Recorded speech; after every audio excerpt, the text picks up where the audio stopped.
Thank you very much. Wow. That's a big crowd. That's a big crowd. Listen to that. They want change. They want change.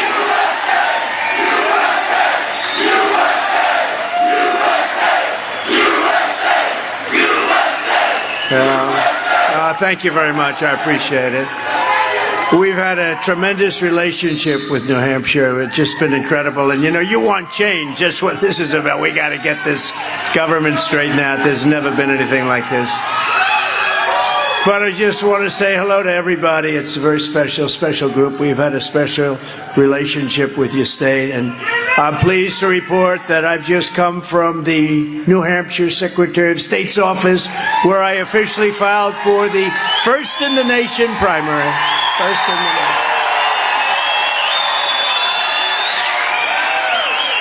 Great honor. And you know who kept you first in the nation, right? There were some evil forces out there, a lot of evil forces around lately, and they didn't want you to stay there. And I said, there's no way we're moving. We don't have the courage to make that move. I don't have that courage. I'd never do that. I said I would not do it, and I didn't do it. You're first in the nation. Congratulations. Our victory here in 2016 rocketed us to the Republican nomination, and New Hampshire will always have a very special place in our heart. And I have to say, we also did very, very well in 2020, and we did much better in the general election than we did in 2016. We got close to 12 million more votes, 12 million more votes. You know what happened there, right? They say, how did you do in 2020? I did a lot better than we did in 2016. We're not going to let that happen. We got to be very vigilant. Less than 4 months from now, we're going to win the New Hampshire primary, and third straight time. And we are going to defeat crooked Joe Biden. He's a crooked guy. Next November. And very simply, we're going to make America great again. Not great right now. It's not great. We're laughed at all over the world. All over the world, we're laughed at. I want to thank my New Hampshire senior advisor. He's been with me right from the beginning. He's been an incredible guy. Steve Stepanek. Where's Steve? Steve, wherever you may be, there he is. Thank you, Steve. Great job. He's always working. Our New Hampshire co-chairs, Bruce Breton and Lou Gargiulo. Lou, thank you. Bruce, thank you very much. Great guys, great people. Hillsborough County Attorney, John Coughlin. Thank you, John. A man that's been with me really from the beginning. He's the first person with me. He used to tell me, that's right, Corey. He used to tell me, sir, you're going to win by so much. I put him on about 6 months early. How we doing, Corey? Sir, you're leading in every poll. Even if there was no poll, he'd say that. Because he wanted me to run. I said, well, let's take a look at it, Corey. Let's just take a look. Sir, you do it every day. He'd come in. Sir, you're winning. You're killing everybody. How do you know, Corey? It tells you everyone. I just know, sir. And he was there right from the beginning, and we had an incredible relationship right up until this day, and it'll be going on for a long time. He's a very special guy, and he loves this state. He loves New Hampshire. He lives here. He loves this state, and I'd like to introduce Corey Lewandowski. Where is Corey? Corey, get over here, Corey. Corey, come up here, Corey. Come here, Corey. I got to get him up. Come here, Corey. These people love Corey. This is his place. Come here, Corey. Say something, Corey.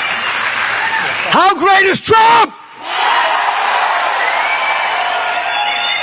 Guys, we won it twice. We got to win it one more time to fix this country.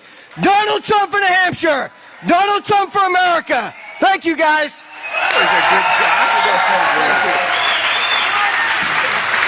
He didn't know that was going to happen. That was a very good job. And another one with tremendous spirit. I watched her on television 2 days ago, defending me and fighting for me. Caroline Levitt. Caroline, where are you, Caroline? Hi, sweetheart. Hey. Boy, you're doing a job. She's doing a job. Oh, I don't want to be against her. I don't want to be against her. That'll never happen. Thank you, Caroline. Honorary chair of our New Hampshire Veterans for Trump Coalition. You know this man very well, Al Baldessaro. Al, thank you, Al. He loves our vets, and I love our vets, and he makes sure that we take care of them. And we did, like nobody's ever taken care. You know, the VA, the Veterans Association, and hospitals, and all of them put together, they have so many different groups. But we got the highest rating that we've ever had. We had a 92% rating for approval, job approval, or taking care of our great vets. Al was a big help, but everyone, the VA, everyone said there's never been anything close. And you look at second place, it was like 51%. Nobody's ever done that job, and it's an honor. You have a lot of vets up here. It's an honor to have done it. It's an honor to have done it. We're going to be building a big VA hospital up here, too, which you don't have. You know, I think you're the only state that doesn't have one, and we had that all set to go, but then we had a little election that went astray. So we have to be careful. You got to get out there and you got to watch those voters. You don't have to vote. Don't worry about voting. The voting, we got plenty of votes. You got to watch election night. You know, it used to be election day, election night. Now it's election month. Now it's election period. Some of these things go on for 53 days. It's terrible. We want to bring it back. Same day voting, paper ballots, right? Voter ID. Voter ID. Let me see. Here it is. Voter ID. But today I'm very pleased to receive the endorsement of a very special person, Belknap County Sheriff Bill Wright. Thank you, Bill. Where's Bill? Where is Bill? Thank you, Bill. Thank you very much, Bill. That's a big endorsement. We have the law enforcement endorsements. They're all over.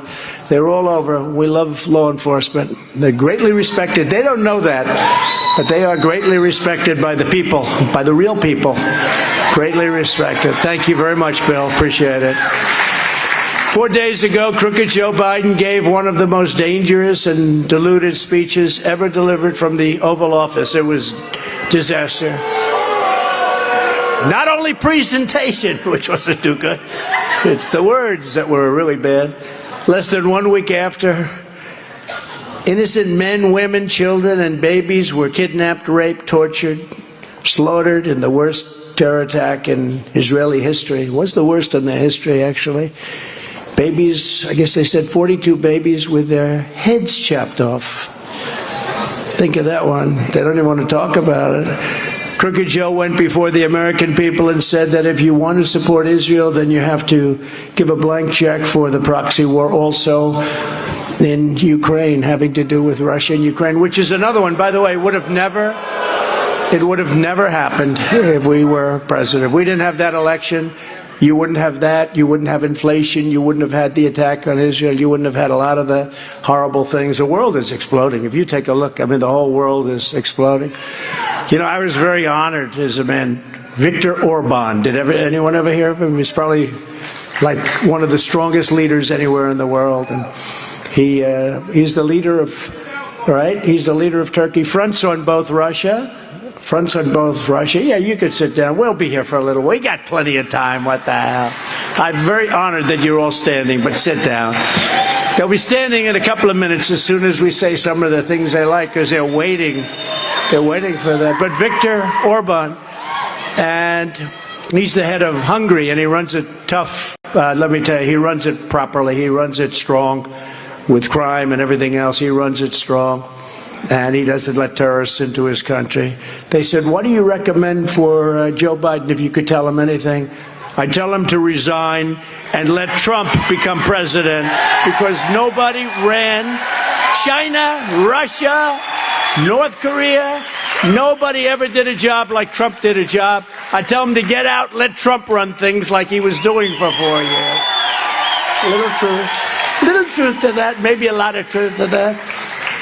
Biden said that if you want to stop terrorists, then you have to give him billions of dollars to support illegal aliens invading the United States. You know, many of the people coming in, you notice there are so many young men, young, strong men, and they're coming in from areas that are right now in war, a lot of different areas. We have a lot of wars going on all over. So we had no wars. We beat ISIS, 100% of ISIS. You know what we did. But we have a lot of different spaces. You could very much end up in World War III because we have an incompetent president. You know, the United States has such a tremendous influence on what's going on in the world, and a lot of people didn't realize it until lately. You have to be respected as a country, maybe feared, but really respected. You have to be, at a minimum, respected. Joe Biden's speech was a grotesque betrayal of Israel and a confused mess of neocon warmongering and American last lunacy. American last, they want America last, ladies and gentlemen. Pushing conflict abroad and distracting from as many disasters at home. I mean, look at home. Look at what's going on. And you haven't even seen them. They've allowed, I believe, 15 million people into the country from all of these different places like jails, mental institutions. And wait till you see what's going to happen with all those people. They're not coming in just because they like our weather. They like our weather. They're coming in for a lot of bad reasons. Crooked Joe can't even walk up the children's stairs in Air Force One, you know? Now, doesn't that look terrible? You see a man come at you, want to see a man walk out, or woman, walk off Air Force One, nice and high, wave to everybody. This guy goes through the little stairs. We call them the children's stairs. And now he's made it a common practice because he can't quite make it up or down. I think he has a bigger time making it up. Usually that's it's supposed to be easier. I don't know. Let's not even think about it. Or find his way off a stage. He can't find his way off a stage. You ever see that? Makes a speech, if you call it that. Okay, thank you.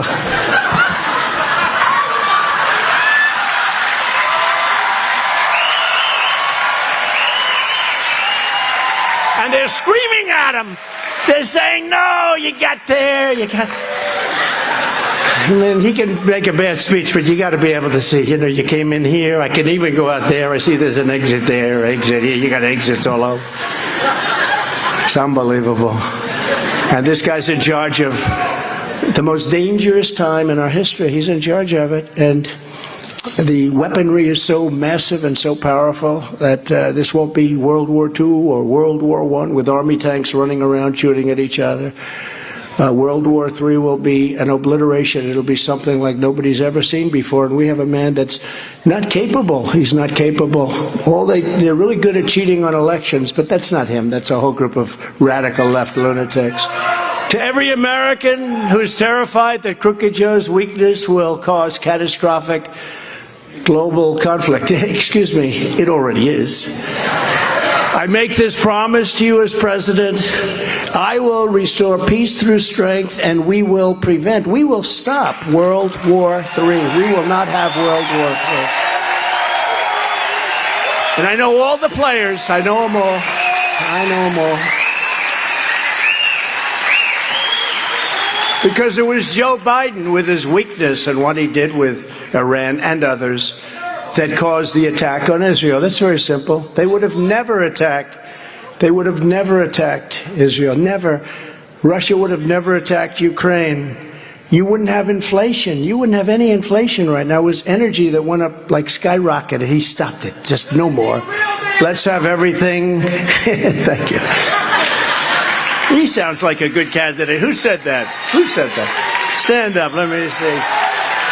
He's a real man. He's a real man.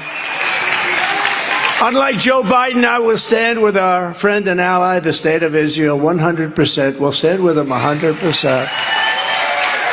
And unlike Crooked Joe, I will fully support Israel's mission of ensuring that the terrorist group Hamas is defeated, dismantled, and permanently destroyed. They have to destroy them. And they have to be careful in their type of attack. Going in is a lot of risks to that with the mines that are put all over the place in the tunnels probably. You know, bad things can happen. There's other ways of doing it also, but they know what they're doing and they have to do it right. But they have to be tough and they have to win. They have no choice. They have to win. Even as Biden was speaking, Iranian proxies were attacking U.S. military assets in the region. As he's speaking, they're actually shooting into our different military bases, forts. They're shooting in missiles, and we're saying, like, oh, it's okay, just another day. It's not another day. Do you remember when I did something to Iran and they shot missiles? Well, those are typically very accurate missiles, but did you notice every single one of them missed, right? I wonder why they missed. I wonder why they missed. They went at a certain base that we had, a lot of people in that base, but they all landed a little outside the base. I wonder why. Someday you're going to think about that. Then you're going to think about, did we know they weren't going to hit the base too? But they didn't hit us. They needed some kind of reply, I guess, but they didn't hit us. Crooked Joe is not feared, he's not respected, and he's regarded by our enemies as a joke. They don't even believe it. When I'm president, America will be respected again like never before, just like never before. And our enemies will know that if they harm a single American, we will hit them faster and harder than they've ever been hit before. In addition, upon my inauguration, and it's our inauguration, I call it, our. It's not mine, it's our. We have to bring our country back. It's not an easy thing to do. Would you believe what's happened to the USA in the last 3 years? But I will immediately reinstate all sanctions on the murderous Iranian regime. You have to do that till we have a deal. If you will not enforce sanctions against Iran, then you do not stand with Israel. It's that simple. It's all about Iran. It's not about these others. It's all about Iran. They know everything that's going on. They probably laid out the game plan. And Joe Biden won't do it. I wonder how much money he's receiving from Iran, do you think? Gets a lot from China, that we know. But I will do it. When I came into office, Iran had $70 billion in foreign exchange reserves. It was loaded up with money. That's from Obama. Its piggy bank was full, and it was also full of terrorists. By the time I left, they had nothing. They were broke. They were broke. The Iranian regime could barely afford to turn out the lights, and we had a lot of interesting discussions. We would have had a deal with Iran, one that was good for everybody, one that was good for them. They might have not have known it at the time, but it would have been good for them. But that not give them access, we cannot give them access to nuclear weapons. We would have had a deal within 1 week after the election. I believe that. I believe that. They were ready to make a deal because they were so, they were poor. They were actually poor. China, I said, if you buy, you're not going to deal with the United States, so we're going to tariff you at a level of about 100% on everything you do sell in. I said that to India, too. I said it to other nations, and they weren't buying oil from Iran at all. They weren't buying any oil, and Iran was not doing well. And the 70 billion that they had was actually, I think, closer to 100 billion. It disappeared very rapidly.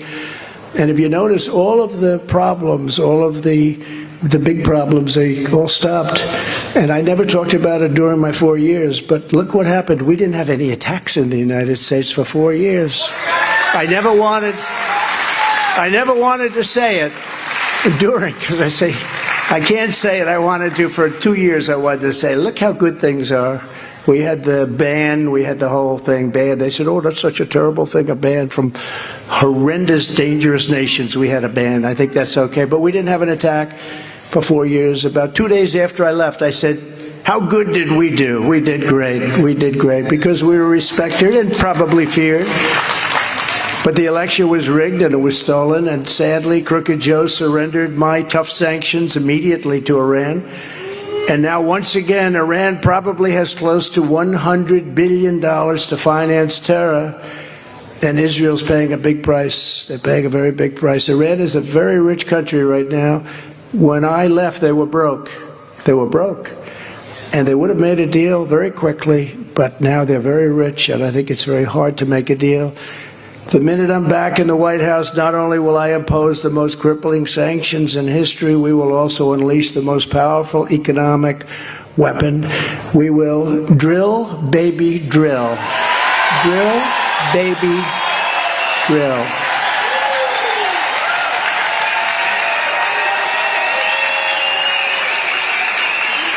Most powerful weapon. Can you believe what we're doing with the electric cars? All electric. Nobody wants them. Oh, we want all electric. Darling, I'd love to drive to New Jersey, but the car won't go that far. I don't want to stop. I don't want to stop 7 times, darling. Remember the old days when we had those old-fashioned cars that would just drive you to New Jersey and back on a tank of gas? It's nothing like the modern times when we have to stop 7 times to get a charge. Under the Trump administration, we had energy independence, and soon we would have been energy dominant. We were going to be selling our energy to Europe instead of Russia, selling it. And we would have been taking in hundreds of billions of dollars. We would have been reducing our debt. We would have gotten our debt, which is tremendous now, tremendous. I was doing that, and then we got hit with COVID, and we had to do other things. We got hit with COVID at the end. We had to do other things. Nobody has ever had an economy, and we did it twice. We did it twice, and actually the second time was really harder because of COVID. We did a great job with that. Never got the credit from the fake news, but we did a great job. We handed him something that was very good. And I got the price of oil below $40 a barrel at some points. Think of it. Gutting Iran's ability to finance war and terror. And likewise, Russia. Russia wouldn't have been able to prosecute the war against Ukraine at $40, but at $100 and $115, and now it looks like we're going up to records. With Biden, the price of oil is nearing $100 a barrel. It's going to be much higher than that soon. And they have all the money they want, so these people that like to fight wars that have oil are making a fortune. Nobody's ever made a fortune fighting a war, but they're making a fortune, far more than anybody has ever made before as a country. And they pay the radical Islamic thugs as much money as they want because they have so much money. Crooked Joe surrendered our energy independence, and he made Iran rich again, really rich, and he made America very poor. We're a very poor nation. We owe $35 trillion. We're very poor. And he used the reserves, our strategic reserves. He took it out so that he could have lower gasoline prices for cars. It wasn't meant for, politics. It was meant for wars. And we're now at the lowest level in our strategic reserves in history. In history, nobody's ever remembered. We're down at the bottom. We've never been at a level like that. I poured in a lot. In fact, if it wasn't for Congress, we would have had, I had a deal to buy it for $25 a barrel and even lower than that. But we bought a lot, and we got it at great prices. And it wasn't for the Democrats, we would have had that whole thing filled up at about $25 a barrel. But they thought, oh, you shouldn't do that. We need that for war. We need that for security, not for cars going back and forth so that you vote for somebody because the oil price is 10 cents less. That's not the reason. He attacked American energy while he unleashed Iranian energy. Look what he did with Venezuela. Remember? Venezuela. Take a look at that. Before you Trump, I'm from Venezuela. Ah, so am I right? Am I right? Venezuela. We would have had something done with Venezuela. You could have gone back there. Now you can't. He's right. Thank you very much. And I didn't put him out there, by the way. He's not a campaign finance person. But you're right. We're pouring money into Venezuela on getting tar. They have very heavy tar. It's really tar that you have to burn. And you know where it gets burned? In Houston. It's the only plant, it's the only refinery in the world that can do it because it's very heavy, very dirty. And we're doing it, and we're taking it out of Venezuela instead of under our feet. We have liquid gold under our feet. We have more than any other nation, more than Saudi Arabia, more than Russia, more than anybody. And it's beautiful. Light sweet. Did you ever hear of light sweet? Do you know what that is? Light sweet. I call it liquid gold, and we have more than anybody. He funded Hamas and Hezbollah. Hezbollah is now starting, you see, in the north. How about the security person, top security person for Biden said, I hope Hezbollah doesn't attack us from the north because that's where we're most vulnerable. Can you believe it? The following morning we got attacked from the north. No, can you believe the guy he's a national security advisor? I hope that Hezbollah doesn't attack Israel from the north because that's where we're the most vulnerable. The following morning they got attacked. But this is what we're dealing with. We're dealing with stupid people. Dealing with stupid people. He funded Hamas, Hezbollah abroad. Well, he launched a war on patriotic citizens at home. We're at war. Goes after all of us. I mean, he's attacking his political opponent. Nobody ever got indicted as a political opponent. You know, when you're finished, president, but we're not finished. By the way, if I was, I probably would be right now having a good time in life. But I'm having a good time for a different reason, because we're going to make our country great again. We're going to bring it back.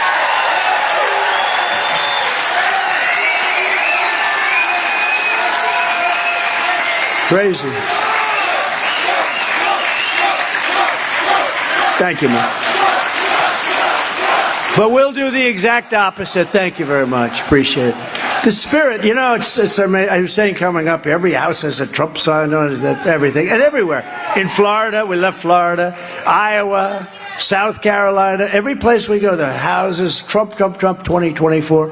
And I was saying that the spirit right now is greater than it ever was in 2016 or 2020. I mean, 2020 was unbelievable, but they did a lot of bad things, and they used COVID to cheat, and there's a lot of things happened. You know, people couldn't go out. They were afraid to go out. A lot of bad things happened. The ballots all over the place. They had more ballots than they had voters. Little things like that, right? But they used it to cheat, and they're not going to get away with it this time. There's more spirit now than I ever saw in 2020 or 2016. You see it here.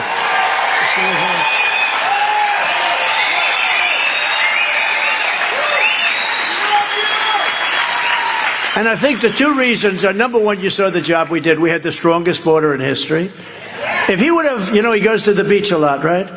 If he would have gone to the beach and not done anything, he would have the best border. We had the best people. Tom Homan was incredible, right? You know Judd, right? Brandon Judd, he's fantastic. We had the best people anywhere. They're so, you know, Border Patrol, and by the way, ICE, these are great people. These are people that, I know some people in the front row, they're very tough, but they don't want to do the job that ICE does. They go into a pack of MS-13s and they fight. The fists are flowing, and then 2 minutes later, they start taking them out, putting them in paddy wagons, and we got them out of our country. But they fight. Who the hell else is going to do that job? And Brandon Judd does a fantastic job with the Border Patrol. So many great people. And they want to fix it. You know, they could have an easier job if they just stand aside and let them all pour in. That's an easier job. They don't want it. They hate what they see coming in, and they hate that our country's gone to hell. They hate it. They are really amazing. They're great people. I will shut down Iranian energy, and I'll unlock American energy like never before, and we will once again make the Iranian dictatorship very poor. And we're going to make the American people very rich. Look, Iran was broke when I left. I don't want to use a term like that, but Iran was broke, and now they're rich. Over a 3-year period, they have close to $100 billion. They're rich as hell.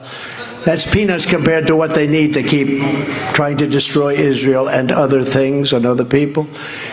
We will cut the cost of energy for New Hampshire families in half, and it'll go very quickly. You know, you have the highest energy costs. Is anybody here not from New Hampshire? Anybody here like, whoa. Well, we have a lot of travelers. They like to hear. They like, and we're not, you know, we do the rallies like once a month, but do those rallies. But, you know, people come from all over the country. It's a lot of people, because this is really a very select group of people from New Hampshire, but a lot of people got in. So, yeah, this guy right over here, Front Row Joe, right? Front Row Joe, stand up. This guy, he sees a lot of these, and we can't get it up because it's just an optimistic. Look, our country's in trouble, really big trouble, probably like it's never been before, but we're going to make it great again. We're going to make our country great again, but we're going to make it, we really still have that chance, greater than ever before. I really believe that. We're going to make it greater than ever before. And so when people like our friends, the Front Row Joes that are traveling all over the country, I don't know what the hell they do for a living. They must have a lot of money. You must have been very successful. How many events have you guys gone to? This is my 67th rally. How much? 67. 67th rally. That's pretty good. I'm not losing his vote. I'm not losing his vote. Thank you very much. Appreciate it. No, he's a great American. He's a patriot. He wants to see our country do well. But under my leadership, we kept you so safe from terrorists that you never really had to think about it. The Biden came along, he blew everything up. Remember the horrible situation we had with the border, which was a fraction of what it was now, as an example of what it is now. We had a horrible situation with the border. And I came in and I talked about they're coming through, and I mentioned the word rape, and they said, how dare they mention rape? I mean, the large percentages of the women coming up get raped. Large percentages. What I said was like baby talk compared to the fact. I mean, I was actually being very conservative in what I was saying, but they couldn't stand it. But when you looked at it and you saw it, nobody's ever seen anything like that. And it sounded really bad to me. I did such a good job that in 2020 I couldn't talk about the border because nobody wanted to hear it, because we had no problem with the border. The border was secure. We had no problem. So I couldn't talk about the border. And I used to say, and I would say maybe it was my biggest or second biggest thing other than the economy and the economics of a country, but it was just about my biggest thing. And I said, you know, I got to talk about the border. I got so used to talking about it. They said, sir, nobody cares about the border anymore. You fixed the problem. Nobody cares. I couldn't even say I fixed the problem. People forgot we had a problem. We had a horrible border in 2016, and then we fixed it. I couldn't talk about it in 2020. I couldn't even mention. People start falling asleep. Then today, you don't mind if I talk about the border, because man, do we have to talk about the border. But Biden canceled my travel ban on terror-plagued nations. He threw open our borders, surrendered to the Taliban. He totally surrendered. What that whole thing was so bad in Afghanistan. That was the lowest moment in the history of our country. He gave away tens of billions of dollars to Iran, swamped American communities with pro-jihadist refugees. That's a nice term, pro-jihadist. And proclaimed that the number one terror threat was not ISIS or Al-Qaeda, but Trump supporters, MAGA supporters. How about that? MAGA. MAGA is the problem. You know what MAGA is? MAGA are patriots. They're patriots that want to see our country be great. They don't want women raped on the streets. They don't want people mugged and beaten up.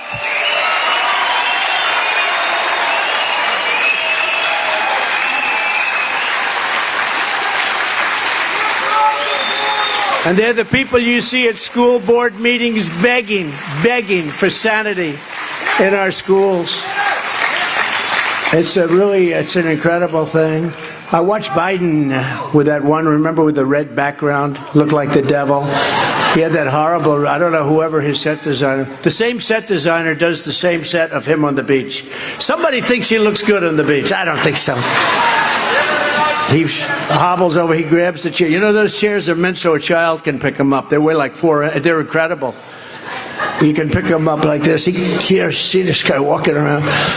And then he sleeps on the beach all day long. And we have potentially World War III going on. It's horrible. It's horrible to watch. It's horrible to see. But he made that speech with that horrible red background. Background might have been worse than the beach. That was a horrible, nasty background.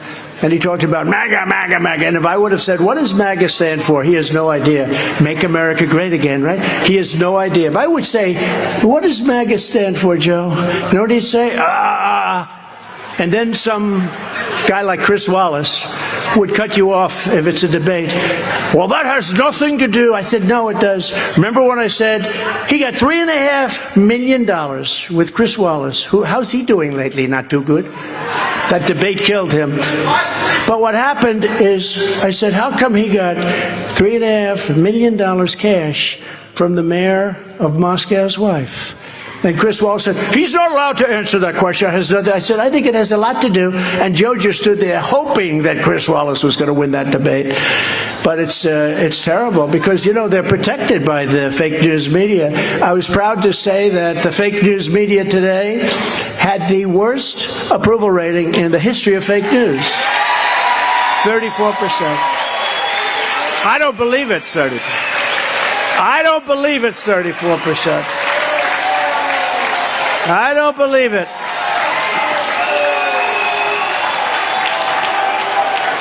No, I don't believe it's 34%. There's a lot of cameras back there. It's amazing what ratings do, isn't it? They don't want to cover me. But if Trump gets twice the ratings of anyone else, we get about 5 times the ratings. If we get much more people watching, it's amazing the abuse they'll take. But listen, they got the low, and it's a bad thing, really, because if we had a fair media and honest, but we have the most dishonest media. I saw MSDNC, right? MSDNC, because it's really a branch of the Democrat National Committee.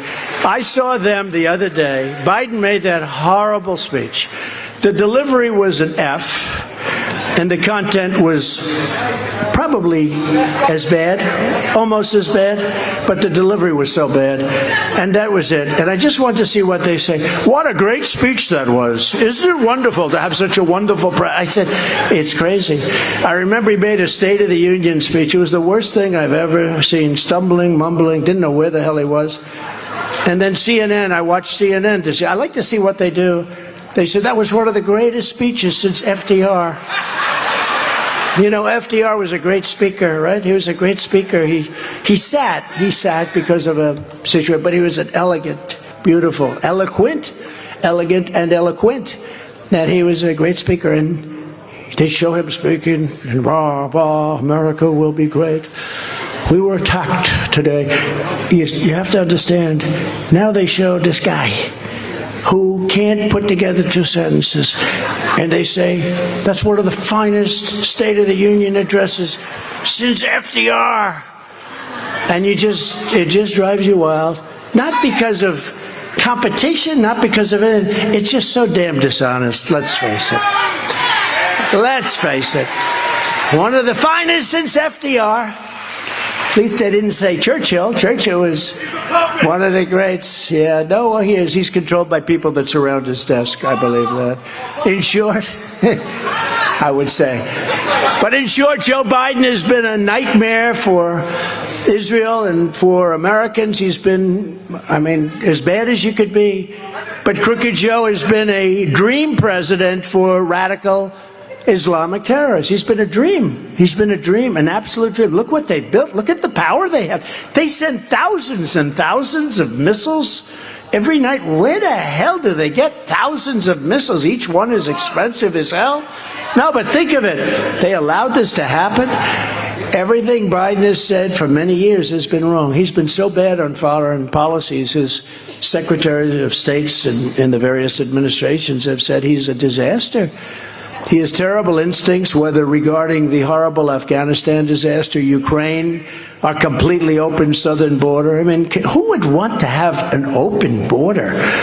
Or now the attack on Israel. He's been a disaster, but these things never would have happened during the Trump administration.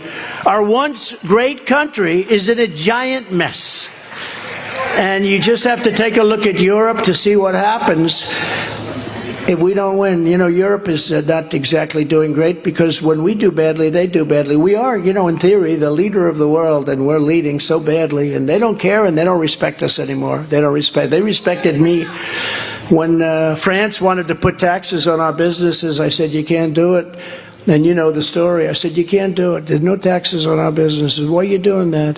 He said, Macron, nice guy. Look, he's for France. I'm for us. Come for us.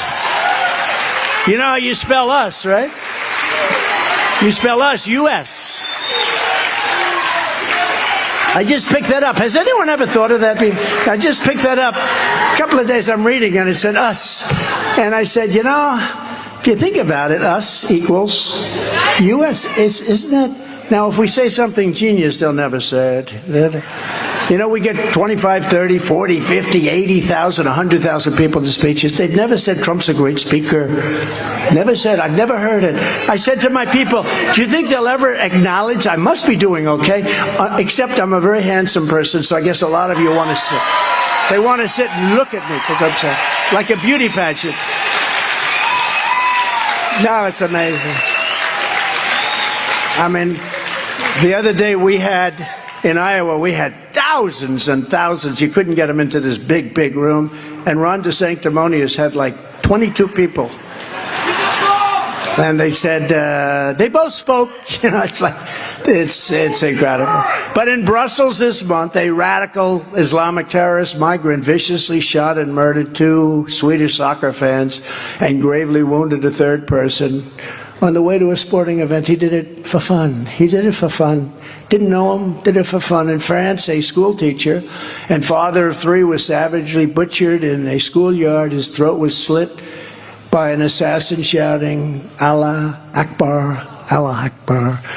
And in London, Berlin, and Amsterdam, mobs of pro-Hamas terrorist sympathizers cheered in the streets for the torture and murder of children. They were cheering for the murder of children. And we have them in this country. I mean, I hate to say it. We have that crazy Talib. We have Talib. Is she crazy? She's crazy. But you have AOC plus 3. I call them AOC plus 3. You have AOC plus 3. And they've changed, and I will say this, they've changed the narrative to a large extent. When you see some of these rallies that are cheering against us and cheering against Israel, think of it, they're cheering like crazy for death to America, for death to Israel. And you wonder what happened to our country over the last 15 years. Very dangerous. This is the sickness and depravity that Joe Biden and his open borders maniacs want to bring to America, and we will not let them do it. We're going to close it up, and we're not going to let them. And if you want to come into the country, you can, but you have to come in legally. You have to come in legally. A vote for Crooked Joe is a vote to turn the United States into a hotbed of jihadists and make our cities into dumping grounds, very much resembling the Gaza Strip. Have you been to the Gaza Strip? A vote for President Trump is a vote to secure the border, and it's a vote to keep radical Islamic terrorists the hell out of our country. On day 1, I will immediately restore and expand the Trump travel ban. Remember when they said, oh, that's so vicious, but it kept us safe. And it passed in the Supreme Court of the United States. They sued me in every different court. You wouldn't believe it. But on entry from terror-plagued countries and halt all of the refugee settlements to the United States. They want to come in. They want to bring the same people that are shooting rockets at Israel. They want to come into the United States. I don't think a lot of good things are going to happen. And I will implement strong ideological screening of all immigrants. If you hate America, if you want to abolish Israel, if you don't like our religion, which a lot of them don't, if you sympathize with jihadists, then we don't want you in our country, and you are not getting in, right?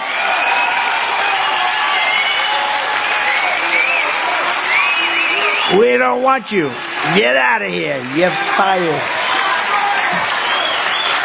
Unbelievably, Ron DeSanctimonious, his campaign, which is dying like a falling bird from the sky. Did you ever see a campaign that was so bad as this one? Well, you need some personality, you know. You can be a politician, but you got to have a little personality to go along with it. He's dying. I also got him elected, and he forgot about it, you know.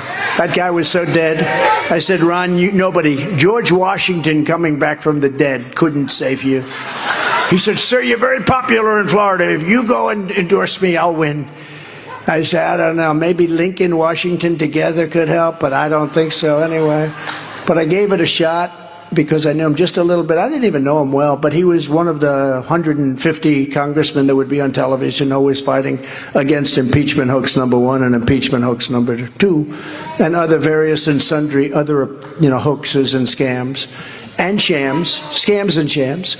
And so he would spend, so I said, all right, look, let's give it a shot. And he went like a rocket ship. And the guy was winning by 40 points or something. He was the Secretary of Agriculture, a nice guy. But I didn't know him, so I didn't feel guilty. I didn't know him. I knew Ron a little bit. So I endorsed Ron, and he went through the roof, and he won. He ended up winning the primary in a landslide. Then he couldn't beat the crackhead that he was running against. And he was getting very bad poll numbers. I said, let's do a couple of rallies, because they like me in Florida, and I like the people of Florida. And we did some rallies, and they were massive rallies. And I said, you're going to win. I don't think so, sir. Because the guy that he was running against, you know who I'm talking about, he was him and Stacey Abrams.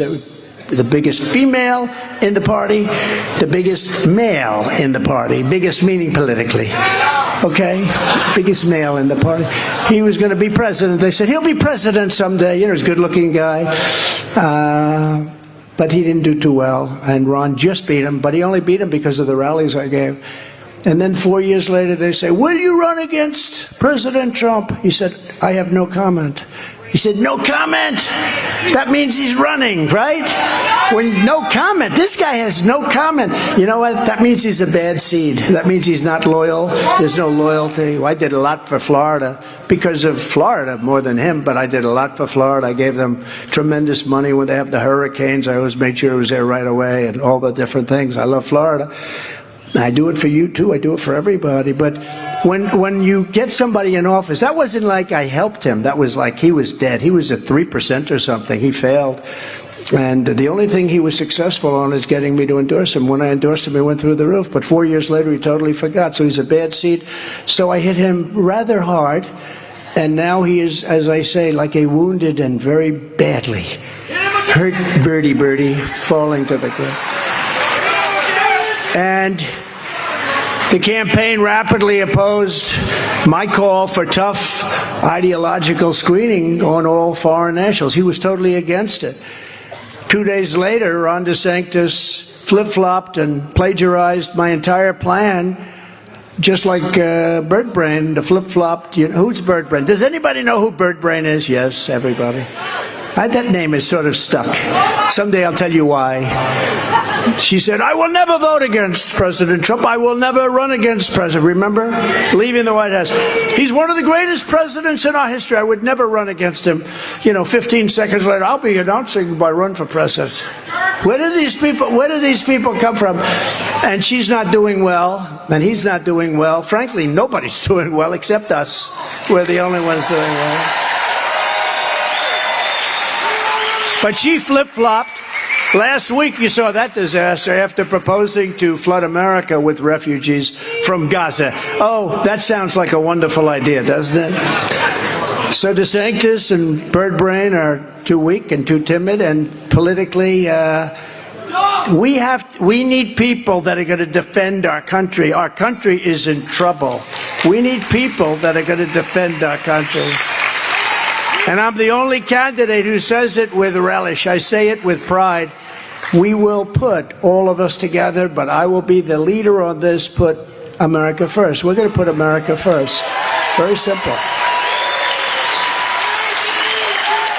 Biden puts America last.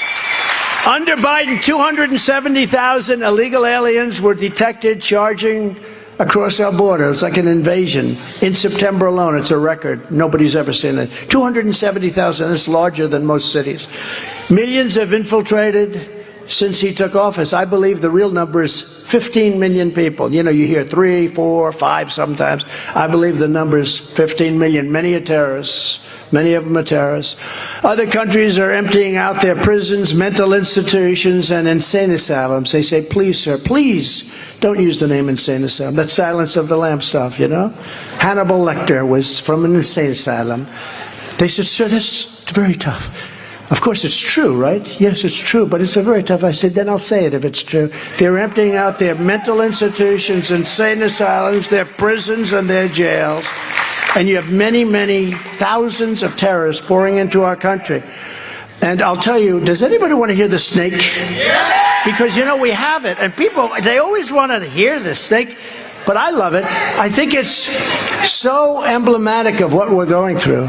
Because we're allowing people in our country that are going to do great harm to us someday.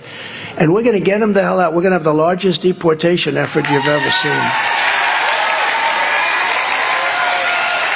But I'll do it because I heard somebody just scream, could we have the snake, sir? Said, have you heard it before? Yes, maybe 10 times. But a lot of, who hasn't heard the snake? Okay, good. You know, it's like 25% of the room. So what it is it represents people coming into our country, the wrong people. Many of the people coming in, I would say a majority, because these countries, I know the presidents, the prime ministers, I know the dictators, I know they're all very street smart people. They're not sending their good people. They're sending others. But they are emptying out their jails, their prisons, their mental institutions, and they're coming into our country. We're like a dumping ground, and nobody does anything about it. And we are going to be suffering for a long time, but we're going to get them the hell out of here. We have no choice, because no country can sustain this. Forgetting about just the crime danger, which is tremendous. You see what they're doing to the cities, what they're doing. They're ravaging the cities. And you know, these cities, some of these liberal guys, they're all liberal Democrats running the cities, and it's incredible. They're putting them in luxury hotels. They're putting them in the finest hotels in the world. And our veterans are sleeping out on the street, dying, okay? So this is very emblematic, and we'll go and just have a little fun with it. What's fun about something so bad? But we got to make the best of where we are. Because in November of next year, we have to win that election. We can't play games. And you're going to go to those polls, and you're going to make sure you don't see boxes pouring in and votes pouring in and people with wheelbarrows carrying votes all over the place. On her way to work one morning, down the path along the lake, a tender-hearted woman saw a poor, half-frozen snake. His pretty colored skin had been all frosted with the dew. "Poor thing," she cried, "I'll take you in, and I'll take care of you. Take me in, O tender woman, take me in for heaven's sake. Take me in, O tender woman," sighed the vicious snake. She wrapped him up all cozy in a comforter of silk and laid him by her fireside with some honey and some milk. She hurried home from work that night, and soon as she arrived, she found the pretty snake she'd taken in had been revived. "Take me in, O tender woman, take me in for heaven's sake. Take me in, O tender woman," sighed the vicious snake. She clutched him to her bosom. "You're so beautiful," she cried, "but if I hadn't brought you in by now, you truly would have died." She stroked his pretty skin again and kissed and held him tight. But instead of saying, "Thank you, ma'am," the snake gave her a vicious bite. "Take me in, O tender woman, take me in for heaven's sake. Take me in, O tender woman," sighed the vicious snake. "I saved you," cried the woman, "and you've bitten me, but why? You know your bite is poisonous, and now I'm going to die." "Shut up, silly woman," said the reptile with a grin. "You knew damn well I was a snake before you took me in." Right? Does that make sense? Does that make sense? We know what we're getting. The prisons, the mental institutions. When it happens, you're going to remember the snake. We don't get in, we're not going to have a country. Let me tell you, we're not going to have a country. So we have to get in. We have no choice. Upon my inauguration, it's our inauguration, I will terminate every open borders policy of the Biden administration and begin the largest domestic deportation operation in American history. It's no wonder the far-left lunatics are getting desperate to stop our movement by any means necessary. Do you ever see where they say, "We want to run against Trump"? These are disinformation, misinformation people. Very small difference, but I'll give them both. Disinformation, misinformation. Every poll has me leading Biden by a lot. Leading the Republicans by 60 points, but leading Biden by a lot. In fact, the Washington Post had me leading by 10 or 11 points, and they said, "We think this might be an outlier." They couldn't believe it. They spent a fortune on a poll, and it says Trump is leading, which they don't like to hear. I don't even know why. Why? What do we want? Low taxes, great schools, great security, great military, great this. Why wouldn't they want us, okay? Everything's the opposite. We want strong borders. Everything is the opposite, so you almost wonder why. I mean, unless they just want our country to be destroyed. But think of it, why wouldn't they? Why wouldn't they? Everybody should be for this. We want great education. Look at interest rates. Your interest rates now, you can't get any money. Anybody trying to buy a house? You're trying to buy a house, don't bother. Because you can't, the banks don't give you money. They don't have money, a lot of them. And the interest rate's over 8%. And I had it at 2.3% for a long time, too. Remember, I had a jawbone, the Federal Reserve. I had a jawbone, that guy. But crooked Joe Biden and the radical left have weaponized law enforcement to arrest their leading political opponent. Nothing like that's ever happened before. This is high-level election interference. They want to damage me so that when you go to the poll, well, I don't know. And it happens a little bit like these maniacs back there. Trump is facing indictment. This is a Biden indictment. This was done by the Biden White House. This is not an indictment. This is a Biden. I challenge the election. I challenge. And we're releasing proof more and more. I want this to go. I want that challenge to go because they don't have a chance of winning. Think of it. Think of it. We challenge the election. Every Democrat challenged the 2016 election. We challenge the election, and they indict you for that. Biden has boxes by the thousands that he wasn't president, so he wasn't covered by the Presidential Records Act. That's meant for this. I did nothing wrong at all. In fact, my boxes, it was secure. Everything was good. This guy, he sent them to Chinatown, to Penn, to Delaware, to all of them. He had some by the Corvette in his garage, which was leaking with a garage door. You could cut those doors open with a scissor. They're the kind of door, you buy them for like $200 on television, right? That's the door security. And Biden had a son who happened to be in that house. He stayed in that house. But you know where they had they had a lot of them? In a place called Chinatown. A lot of boxes were in Chinatown, and now it turns out that they moved in and out of Chinatown. And, when you see what they do, it's just terrible. But it's, that's a two-way street. That's a dangerous thing they've unleashed, a really dangerous thing. I wonder if my father would be proud. I got indicted 4 times in the last 12 minutes. I heard we were getting 2 more, but I heard the DOJ called, no, don't do it, because we've gone up in the polls every time I got indicted. Because the people understand it. Don't do it! No more. Don't do it. Don't do it. Don't indict that son of a bitch. Don't indict him anymore. This is killing us. We're going to indict him right into the White House. Don't do it. Stop it. Stop it. Enough. 4 is enough. The legendary Alphonse Capone. Did anybody ever hear? He would take a tough guy like these 2 guys up here. He'd slap them around. He'd shoot them if he didn't like them. If he gave him a dirty look, right? He'd shoot them right through the head. Alphonse Capone only got indicted once, right? I got indicted 4 times. And he didn't go to the Wharton School of Finance, right? I got indicted 4 times.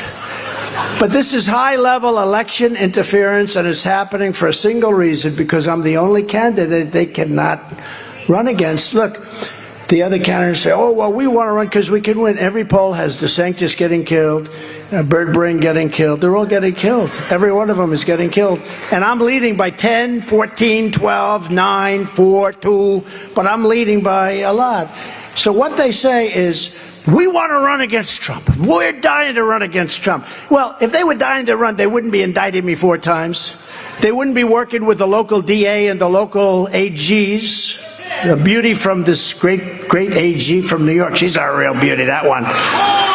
In the new Emerson poll. No, but when you want to run against somebody, you don't indict him. You say, oh, please, we want to run. Everything with them is a lie. It's all disinformation.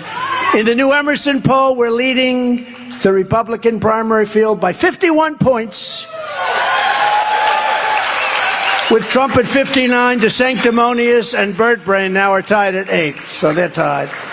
And in the general, we're beating Crooked Joe by a tremendous amount, like 12 points. A friend of mine who's not that political said, I can't understand it. How come you're only leading by 12 against that guy? But they have unions, although I think the unions are going to be voting for me, frankly, because I think the unions have had it.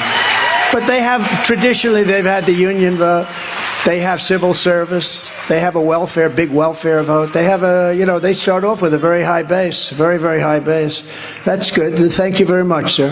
That's very nice. He's a brave person. That's good. Thank you very much. Thank you.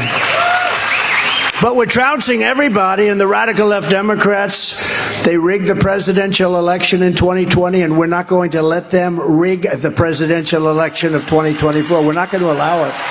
Look what happened to our country.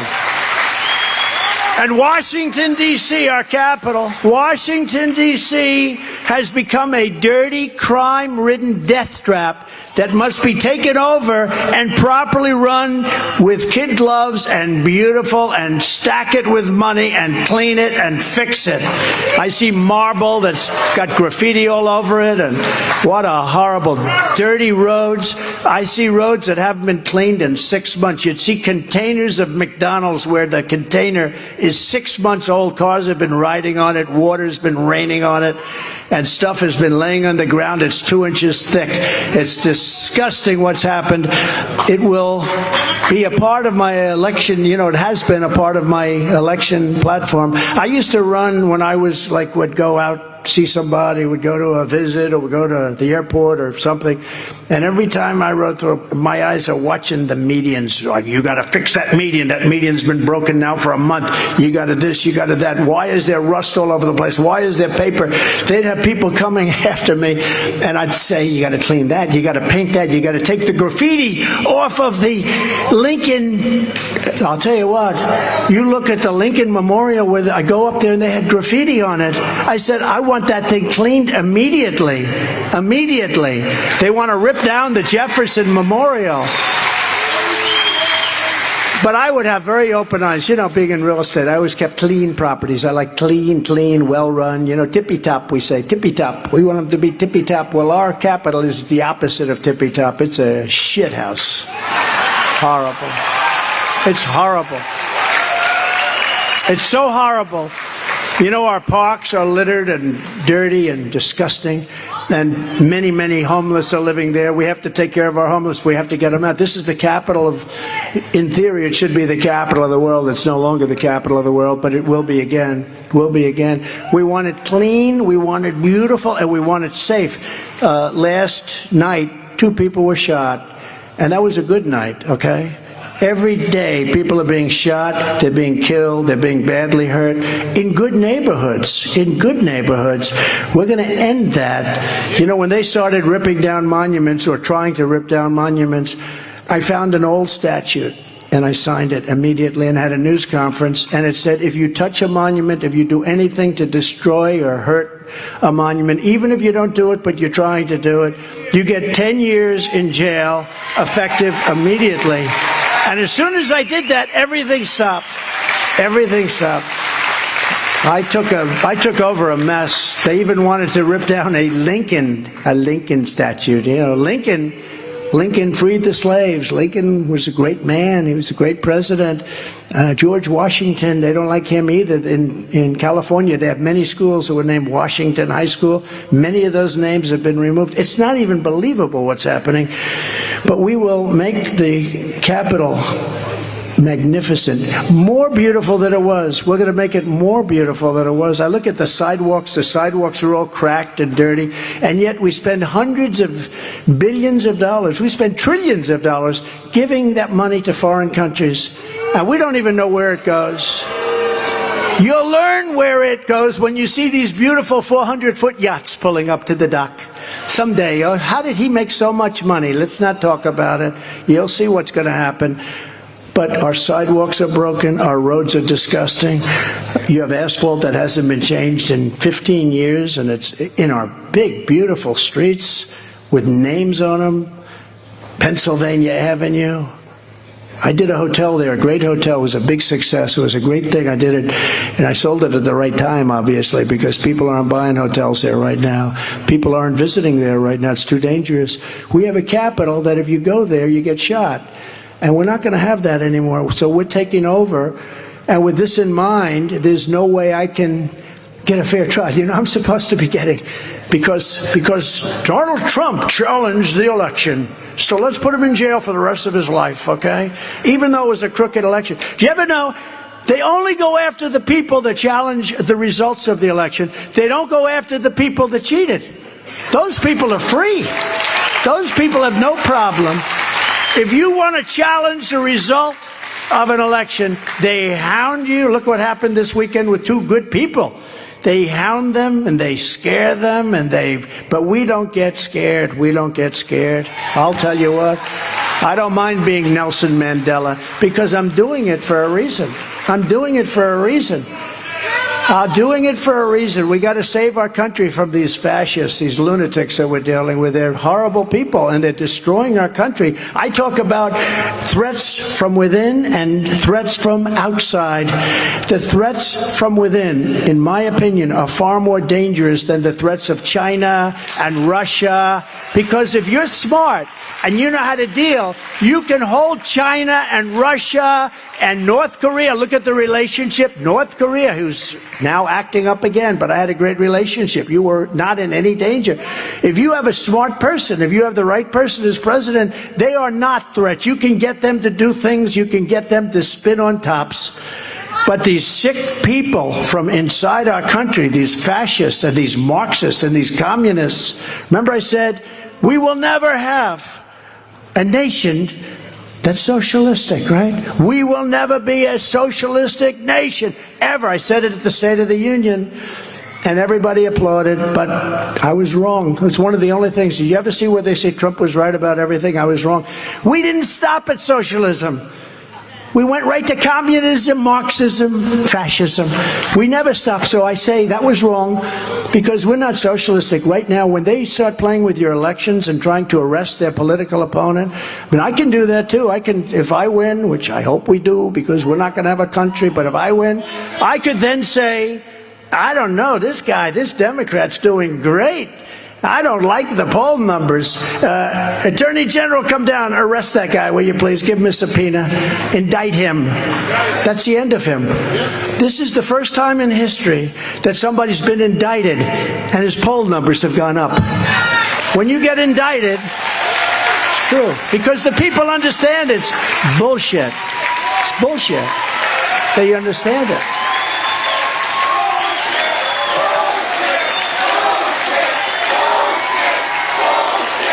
No, they understand it.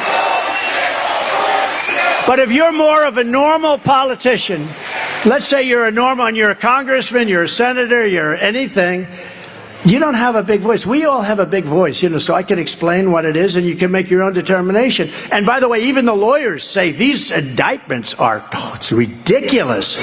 But I could say to my attorney general, indict the guy that I'm running against because he's killing me in the polls. And generally speaking, that guy's gone. He's out of politics. I've seen it 100 times where a man gets indicted, he's a congressman or something, and he goes to the mic within 5 minutes. Ladies and gentlemen, I'll be leaving to defend my honor, and I will be spending a lot of time with my family. I will be spending great amounts of time. I love my family and my wife so much. I will be spending great amounts, and I will fight for justice. And that's the end of him. You never hear from him again. You don't know what the hell even happened. Nobody ever checks. But with me, we took the opposite approach. We exposed them for being lunatics and being horrible people. But we can do, they've unleashed something, and it's a very bad thing. It's very dangerous what they do. Fannie Willis in Atlanta. People say, what was the crime? The DA, they say there's no crime in New York, which is, by the way, controlled by the DOJ. They took their top guy in the DOJ and put him into the DA's office. How the hell would you like my life? Would you like my life? Well, I have to go home. Darling, I'd like to explain something. First Lady, she sends her regards, by the way. Darling, I had a rough day at the office today, darling. I love you very much. I got indicted. And next week I'll be indicted again, and the following week again, and then again, and again, and again. I have to call up Ivanka. Ivanka, hi, honey, how you doing? Great, Dad. How's it going? Well, I got indicted at 5 o'clock this afternoon. Oh, that's not good. I said, no, it's not. How would you like this, though? Seriously, it's a terrible thing.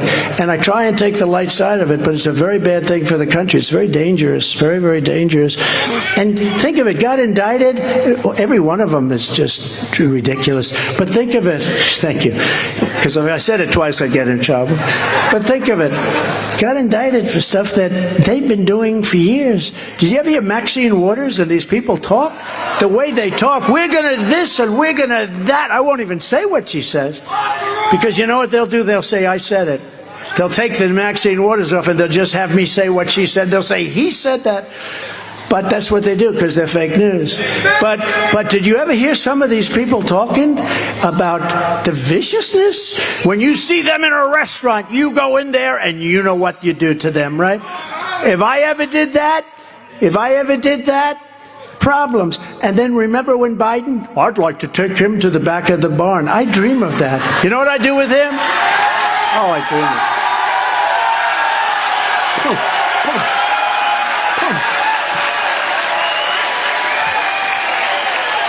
I'd hit him right in that fake nose. That fake nose. They'd have plastic lying all over the floor. But I don't want to say that. So when he says it, they say, oh, he said. Remember when he was doing that? I'd like to take him to the back of the barn. You know what you do with him? You just look at him and you go like this. But, so he can say that, and they say, oh, did you hear him? If I said it, they'd say I was violent.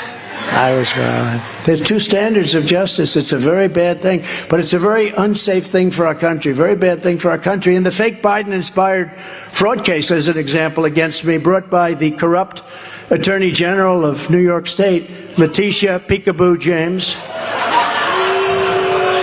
And New York State has become very sadly, look, I love New York, I love it so much, but it's become a crime-infested place. Crime-infested, filthy, dirty. The job they do is horrible. Where people and businesses are fleeing to other states in record numbers. It's her, and I have a highly partisan judge, a real political guy right out of the clubhouses.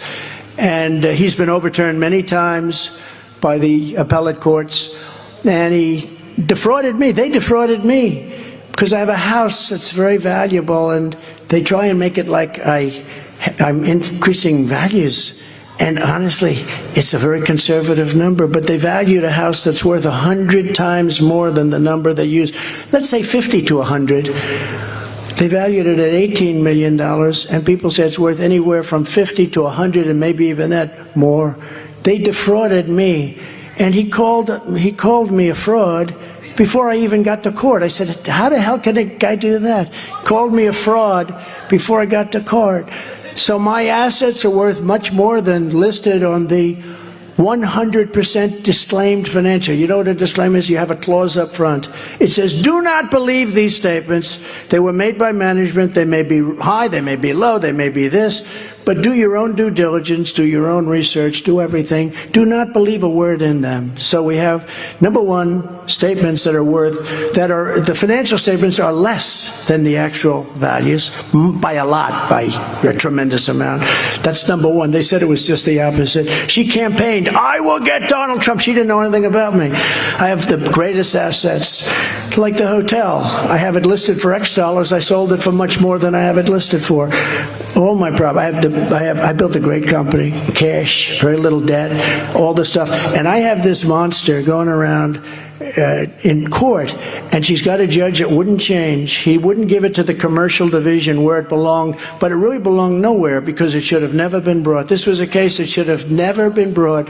There were no victims except me. You know, the banks say, like, what are we doing here? He paid off his loan. He never had a default. He was a great customer. They said, we don't care if he paid it off. We think he may have been overvalued, which is very subjective. But even if it's subjective, I don't even say that, it's much lower than the actual value. The banks were so thrilled. They don't even know what's going on. They said, no, he paid his loan. I never got sent a default notice. You know the way if you're late with a loan, you get a default notice. You have not paid. You have 10 days. I never got a default notice. I paid them off. And many of them I paid off way early. So we go to the appeals court. We won on the statute of limitations because they went back, back to the Stone Ages. And, when he was 12, no, they went back to the Stone Ages. They went way, way back. You have like a 5-year term. You have a 3-year term. Sometimes you have a 6-year term. But the appeals court gave me a total victory. And this radical left judge, he's a Trump-hating judge, hates Trump. He refuses to accept the appeal court's decision. So the case should be dropped immediately. It's amazing. So we have a judge that's out of control, and he's totally afraid of Peekaboo James. He's totally afraid of her. He's intimidated by her. And she convinced him that Mar-a-Lago, which is probably the most valuable home anywhere in the United States, probably by far, is worth 18 million instead of numbers that are 50 to 100 times greater than that. So it's a complete miscarriage of justice and election interference. And what they're trying to do is they're trying to damage your name and your reputation. But I can explain it to people. And when I explain it, people say, wow. But here's a case where they said I went in with statements that were inflated, which, by the way, every developer does, just so you understand that. I'm the only one that probably doesn't. But go in with statements, if you look at developers, and one of the banks said, no, we expect that. We always cut everything in half. But he didn't have to do that with us. They said we were very happy with him. He was a great customer. And I'm being sued for fraud. The only victim is me. And this was election interference. They want to damage your name and reputation so that instead of a room that's packed with thousands of people outside trying to get in, you have 1/3 of the room here. Or you have, like DeSantis, you have 25 people here. And they can't get out fast enough. Every time the radical left Democrats, Marxists, communists, and fascists, which is what they are, every time they indict me, I consider it a great badge of honor. I really do. I really do. Because I'm being indicted for you. Thank you very much. I appreciate that. Front row Joe, would you like to accept a couple of indictments? He says, no, I don't want to be. No, that's true. But you have to be strong and you have to be very smart. These are bad people. Never forget, our enemies want to take away my freedom because I will never let them take away your freedom. I'm never going to let that happen.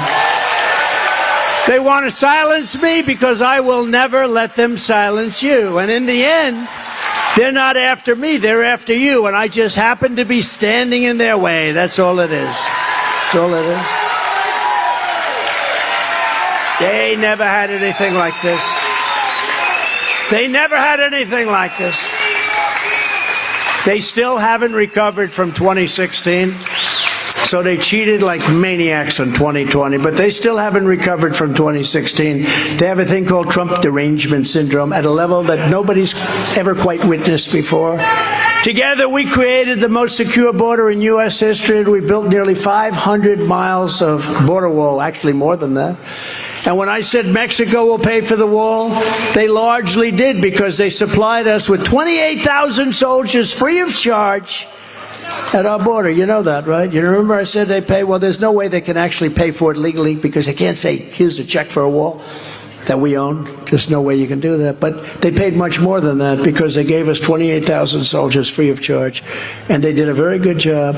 But when I first asked them for that, I said, I'd like you to give us 28,000 soldiers. That's the amount we need to protect our border while we're building the border wall, which is mostly built. Actually, we finished the big section and everything that I said I was going to do. And then I was going to add 200 miles more because all of a sudden areas that weren't a problem become a problem. It's like water, right? And we're going to do another 200 miles. We had everything bought. And it was going to be erected over a period of 3 weeks. Could have been 3 weeks, another 200 miles. And they sold that stuff for like 5 cents on the dollar. Most expensive wall you can buy, the hardened steel, et cetera, et cetera. But it's just a shame. That's when I realized they wanted open borders. I said, nobody wants open borders. Nobody that loves our country, unless they're very stupid, and they can't be stupid because you can't cheat on elections that well and be stupid. So they're smart, but they are evil. They really are. They're evil. They've got some. They hate. They must hate our country. I ended the NAFTA disaster, the worst trade deal ever made, and replaced it with the brand new USMCA. That's Mexico, Canada, the best trade deal ever made. Although actually, the deal I made with China, I think, was probably the best. $50 billion they have to buy every year, but then I don't even usually mention it because when we got COVID, the whole thing, once COVID came in from China, Wuhan, remember I said it came in from Wuhan. Everyone said, why would he say that? It came in from caves. First they said it came in from Italy, which was not nice. Then they said it came in from France. Then they said the American soldiers brought it in, right? And then they admitted it came in from China, but it came in from Wuhan. It came in from their lab. But I took on communist China like no administration in history, bringing hundreds of billions of dollars pouring into our treasury when no other president had gotten them to pay this country 10 cents. They never talked to China about that. I then gave the farmers and New England lobstermen $28 billion. You know, I gave your lobstermen $28 billion.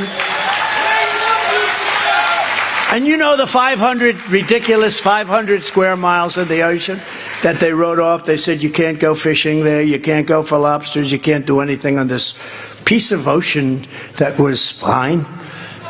I said, what was the purpose? They had no idea. They couldn't even explain it to me. Probably, you know, they said environmental, but had nothing to do. The lobstermen from Maine and from your state, right? Is that right? Did I do it? And I ended it. And they went out, you know, instead of having to be in a boat for 2.5 days to get to an area where they're allowed to fish and grab the lobsters and all the things that they did, they couldn't afford to do it. It was a disaster. I ended it entirely. And then they came back. You guys know what I mean. Who's from Maine? Anybody from Maine? Am I right? Right? And I opened it up fully so they could fish and they could do what they have to do right, you know, offshore. And everybody was happy. And then he came back within 2 weeks. He signed it off again. He wrote it off. It's a horrible thing what they're doing. I fully rebuilt the U.S. military, created Space Force, defeated ISIS. I defeated ISIS. 3 weeks I defeated ISIS. And I was the first president in decades who didn't start a war. Remember, Hillary said, he will start a war. No, my personality kept us out of war. She said, his personality will get us into World War III. No, my personality kept us out of World War III. Kept us out. When I told, as an example, going back, when I told Mexico, you got to pay for it, well, why do we have to pay? Because you're letting all these people pour into our country. You're going to have to pay. Well, we won't do that. Yes, you will. 100%. No, we won't. No. 100% you'll pay for it. And he thought I was like, what, is he crazy? I'm talking with the top person in Mexico, not the president, who I have a great relationship. I didn't actually want to have that conversation. I wanted to have it with somebody else because I really like the president. He's nice. But he had to do this. So I said, no, you'll pay. You'll pay 100% of it. He said, no, we won't. Yes, you will. And here's the story. If you don't pay it, we're going to sign a tariff. I have the papers right in front of me. On Monday morning, this was a Friday, on Monday morning, we're going to tax you 25% on every car that you sell into America, 25% on every product that you sell into the United States, and that's far more money than the cost of 28,000 soldiers. And he said, you wouldn't do that. I said, I'm ready to sign it right now. It'll start on Monday morning at 7 o'clock in the morning. Everything that you sell into this country will be taxed or tariffed at 25%. He said, may I excuse myself from the room, sir? This is the guy that said, no way. I said, wait, before you excuse yourself, there's a couple of other things we want. We want stay in Mexico. We don't want anybody coming into our country. We want catch and release, but we're releasing them in Mexico, not into the United States. All these stupid things. I gave him a list.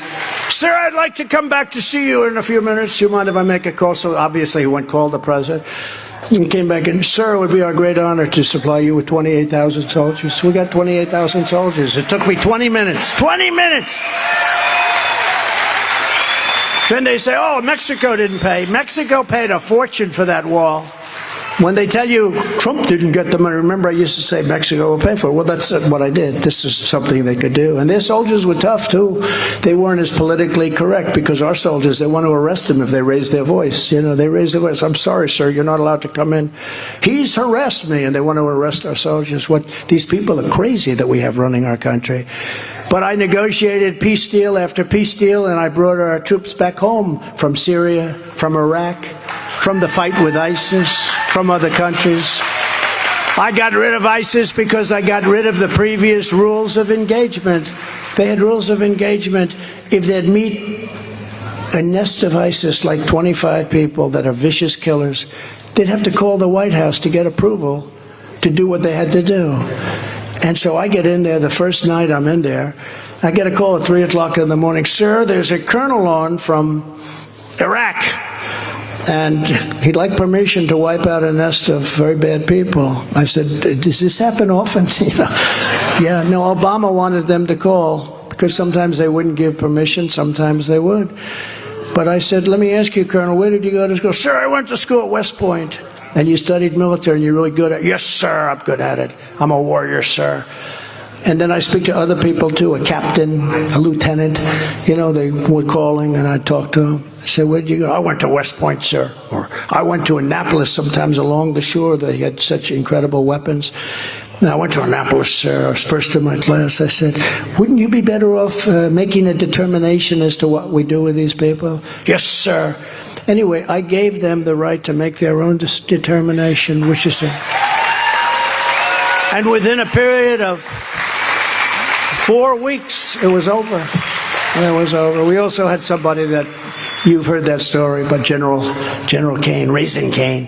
But let me just tell you, we have a great military. They're trying to turn them woke. It's not going to happen.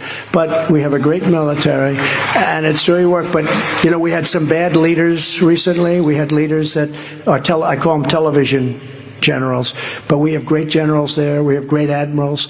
We have great people. We have, you know, I rebuilt the entire military. We rebuilt a lot of the military, and sad that we had to give 85 billion of it, which is actually, believe it or not, a small chunk, but we had to give 85 billion to the Taliban. Do you know that the Taliban now is the second largest seller of military equipment in the world?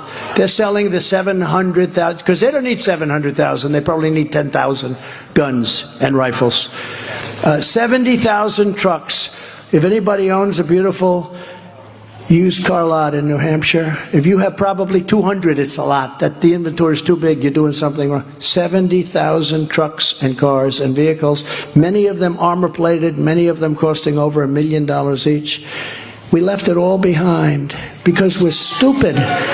We left it all behind. And then we left Bagram because I was getting them out. I'm the one that got it down to 2,500 soldiers. But the one thing I was doing, we were keeping Bagram. It's one of the biggest Air Force bases in the world. Cost us billions and billions of dollars years ago. Billions and billions years ago. It's got runways that are 20,000 feet long, which is the biggest and the strongest. Could land anything on them. And I was going to keep that, not because of Afghanistan. I was keeping that because they're 1 hour away from where China makes their nuclear missiles, right? And you know who has that Air Force base now? China. China! Together we saved America once before, but we will save America again. And again, we're going to make it better than it ever was. And here are just some of what we will do when we become the 47th president, of the United States. Before I even arrive at the Oval Office, shortly after I win the presidency, I will have the horrible war between Russia and Ukraine settled. Look, that's a war that would have never taken place. Putin would have never done it, It'll be done very quickly. The United States must also build a state-of-the-art missile defense shield. Look, we got to have a missile defense shield. We got all these maniacs in all these countries, not only countries, big countries where you can talk and, you know, they have a lot to lose also, but you have people getting nuclear missiles. I wanted to stop that. We had it stopped with Iran. We have to have a shield. I want to build a shield around our country. And these shields work. Frankly, if Israel didn't have a shield, you wouldn't have Israel today. You wouldn't have. They stop thousands of rockets a week. But we have to build a much more sophisticated shield, and it's going to be made right here in the USA, so it's not all bad. And a lot of it's going to be made in New Hampshire. A lot of it's made in New Hampshire. We're going to have a nice big shield. And for years, American taxpayers have bankrolled space-age missile defense system to protect foreign nations. We do these incredible things, and we give it to foreign nations. We have very little ammunition now. How about Biden? A couple of months ago, says, we have a problem. We have very little ammunition. Can you imagine? Let's assume that's true. It is true. But who would say that? You don't say that. Ladies and gentlemen, we have communist China and we have Russia that hate us. I want to say right now we have very little ammunition. He actually said we have very little. Even if it's true, number one, we shouldn't have been in that position. But we have given so much ammunition to other countries, and particularly Ukraine. We don't have any ammunition. These people, well, it's like the guy I told you about. Well, you'll be making a lot of our ammunition. We had so much ammunition, we were blowing it into warehouses. We were taking warehouses all over the country, storing our ammunition. We had so much ammunition, and now we have very little, just like in the strategic reserves. We have very little gas. Under my leadership, we will once again protect our own people with our own missile defense system capable of blasting China, Russia, Iranian missiles out of the sky. And we will, in addition, have offensive weapons that will be second to none. We'll have the greatest weaponry. We have the best people. You know, Russia stole we call them the super dupers, right? They go super fast. They stole that during the Obama administration. They stole the plans. It was all very highly classified. They stole the plans and they built it. Americans deserve an Iron Dome, and that's what we're going to have. We're going to have an Iron Dome around our country. And we'll save a fortune because a lot of countries that we protect, number one, they can't stand us. Number two, they don't deserve protection. The money we waste is incredible. I will end Joe Biden's inflation disaster, and we will quickly rebuild the greatest economy in the history of the world. Very quickly. It's going to go fast. Get ready. And unlike the sanctimonious who voted to gut Medicare and Social Security and voted 3 times to raise the retirement age to 70, I will always protect Medicare and Social Security for our great seniors. We're not going to be raising ages like you. We have so many other things we can do, like, as an example, utilize what's under our feet, liquid gold. We're going to make so much money with our liquid gold. We were all set, and we were starting to do it. We were energy independent. Within 6 months, we were going to be energy dominant all over the world. And this guy stopped it. On day one, I will repeal Joe Biden's insane electric vehicle mandate. Everybody has to have an electric car.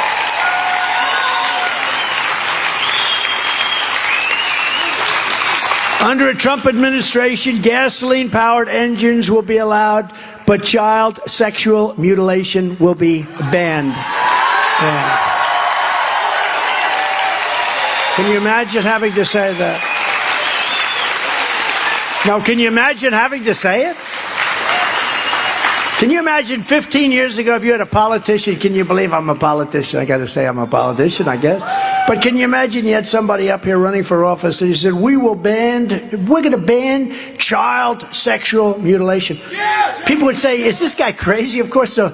Or we're going to give parental rights back in our schools. Who would think they've taken it away? They're arresting parents. They're arresting parents. I will also sign a new executive order to cut federal funding for any school pushing critical race theory, transgender insanity, and any other inappropriate racial, sexual, or political content on our children.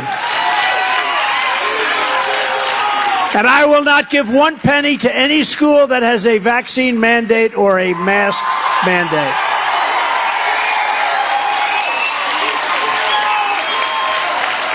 And I will keep men out of women's sports. Is that okay? Crazy. You ever see some of the records that are being broken? Records that were good for 18 years, and now they're being obliterated. Yeah, weightlifter. He says, do it. He wants to. But can you imagine weightlifting records being broken by 150 pounds? They'd put an ounce on each side, 1 ounce. They'd put another ounce on the other side. They'd try. They couldn't do it. A guy comes along. Have you lifted before? No, not really. Bing. It's terrible. The swimming. Look at the swimming records, right? The swimming records are being shattered. And you know, it's very demeaning to women what's taking place here, right? And people are afraid to talk about it. Even like the swimmers on the swimming team I was watching, I'd rather not. They're afraid to talk about it. This is like fascism. This is crazy. They're afraid to talk about it. But we'll get rid of men in women's sports. That's not happening. Just as I did for 4 years, I will fully uphold our Second Amendment. And we will restore free speech in America. Free speech.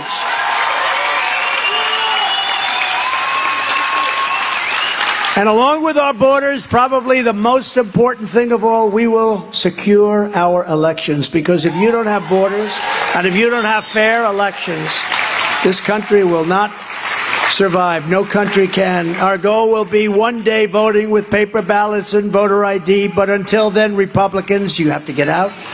in November. We have to do it twice a year. In January, we're going to do that. We're going to win the primary big. But we have to get out in November. We can't let them cheat. The only way they beat us is going to be if they cheat. They can't beat us otherwise. They don't have the votes. And we don't want to see those votes get manipulated. We don't want to get... The biggest problem, you know, they're all saying about don't vote on Tuesday, vote early. No. The biggest problem is they make fake ballots, okay? That's the biggest problem. And a lot of Republicans are very naive when they don't say that. They say, oh, vote early, we want to build... No. The big problem we have to do, we got to stop fake ballots from being made. And if we don't do that, this country's in damn big trouble. This is what we must do in conclusion to restore our country to greatness. The USA is a mess. Israel is under attack. Our economy is cratering. You know it very well up here. Inflation is out of control. China, Russia, Iran, North Korea have formed together as a menacing and very destructive coalition.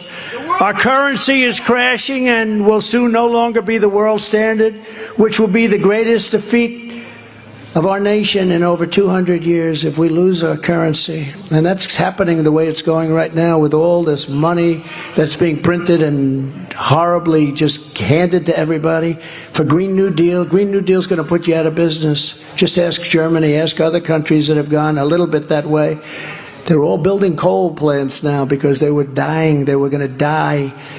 It won't happen with me, not even a chance. Just like Russia would never have invaded Ukraine and China would not be even having a thought about raiding Taiwan. They were never talking about it. Russia was never talking about it. You know, people say, well, how do we know? Because for 4 years it wasn't happening, and it never would have happened with Putin, or it wouldn't have happened. President Xi would have never done it. Kim Jong-un of North Korea has tremendous nuclear capability. Everybody felt safe when I was president. I got along with him. You would have had a nuclear war if crooked Hillary was there.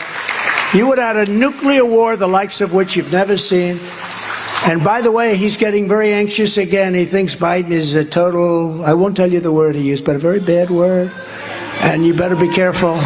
And we would have left Afghanistan with dignity and strength instead of the greatest embarrassment in our history. I think it was the most embarrassing moment in the history of the United States. And you notice the way the fake news never talks about it anymore. They don't want to talk about it. If you took the 10 worst presidents, I used to say 5, remember? All right? Front row Joe remembers it was always 5, right? I've made it 10. Do you agree? I think I could probably make it 20. I think I could make it 20. If you took the 10 worst presidents in the history of the United States and added them up, they would not have done near the destruction to our country as Joe Biden and the Biden administration have done. I mean that. Look at what he's done with inflation, with the economy, with Israel, with everything, with Ukraine. We're a failing nation. Remember what Viktor Orban said, bring Trump back, everything will be good. And he's the toughest, possibly, I don't want to insult the others, but let's say he's the smartest or right there. He said, bring Trump back. Forget about this guy. Bring Trump back and you'll have peace. And he was talking about the world. He said the whole world is exploding. You look at what's going on. The whole world is exploding.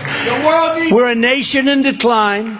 And now these radical left lunatics want to interfere with our elections by using law enforcement. It's totally corrupt, and we can't let that happen. If you want to save America from crooked Joe Biden, then get every patriot you know and get them out to deliver a massive victory in the New Hampshire primary first. First we do that. And you wouldn't be first, as I said before. I got to drum it, because sometimes a few of the people here, I know a couple of them, especially some of the media, I want to drum it. They'll never write it anyway. But you would not be first if it wasn't for me. But we want you to join our campaign, work with Steve and Corey and everybody. Join our campaign by visiting nh.donaldjtrump.com or text Trump to 88022. Okay? 88022. 2024 is our final battle. With you at my side, we will demolish the deep state. We will expel the warmongers, those horrible warmongers from our government. Those stupid, stupid people. They love seeing people die. We will drive out the globalists. We will cast out the communists, Marxists, and fascists. We will throw off the sick political class that hates our country. They really hate our country. We will rout the fake news media right back there. We're going to rout them because they've got to learn. You know, they're doing very poorly. They're all going out of business because nobody trusts them. Nobody believes it anymore. I believe it. If they could help us straighten out this country so fast, if we had an honest press, which we don't, if we had an honest press, they are truly the enemy of the people. We will evict Joe Biden from the White House, and we will finish the job once and for all. We're going to make our country greater than ever before. We have a big, big advantage over everybody because we have what's under our feet. You know what I mean? The liquid gold. The great silent majority is rising like never before, and under our leadership, the forgotten man and woman will be forgotten no longer. Will be forgotten no longer. You have been forgotten. With your help, your love, and your vote, we will put America first, and we will very simply make America great again. Thank you, New Hampshire. God bless you all. It's been a great honor to be with you. Thank you very much, everybody.